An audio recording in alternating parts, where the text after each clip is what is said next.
পূর্বে নেওয়া পরীক্ষা বাতিল করে পুনরায় পরীক্ষা নেওয়ার দাবিতে স্বাস্থ্য দপ্তরে ডেপুটেশন প্রদান। সম্প্রতি স্বাস্থ্য দপ্তর থেকে অপটোমেট্রি নিয়োগ করার জন্য বিজ্ঞপ্তি জারি করা হয়। যথারীতি পরীক্ষাও নেওয়া হয়েছিল। পরীক্ষা গ্রহণের 1-2 দিন পরে কিছু প্রশ্নপত্র উত্তর সহ প্রকাশ্যে আসে।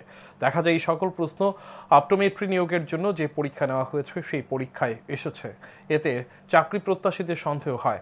চাকরি প্রত্যাশীদের সন্দেহ, পরীক্ষা গ্রহণের পূর্বে পরীক্ষার প্রশ্নপত্র ফাঁস হয়ে গেছে। তাই চাকরি প্রত্যাশীরা বৃহস্পতিবার স্বাস্থ্য দপ্তরে গিয়ে পূর্বের নেওয়া পরীক্ষা বাতিল করে পুনরায় পরীক্ষা গ্রহণের জন্য স্বাস্থ্য অধিকর্তার অনুপস্থিতিতে ভারপ্রাপ্ত অধিকর্তার নিকট ডেপুটেশন প্রদান করে।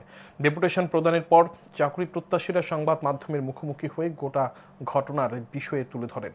চাকরি প্রত্যাশীরা জানায়, পরীক্ষায় যে সকল প্রশ্ন এসেছে তার মধ্যে কিছু কিছু প্রশ্ন ভুল ছিল।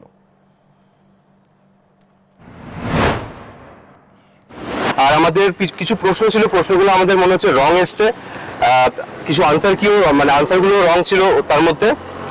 আর কিছু ক্যান্ডিডেট যারা ওখানে ছিল তাদেরকে মাল্টিপল ওএমআর শিট দেওয়া হয়েছে, যেটা একদমই ঠিক না। ওএমআর শিট একবার ভুল হলে জিনিসটা পুরোটা ক্যান্সেল হয়ে যায়, তো মাল্টিপল ওএমআর শিটও দেওয়া হয়েছে।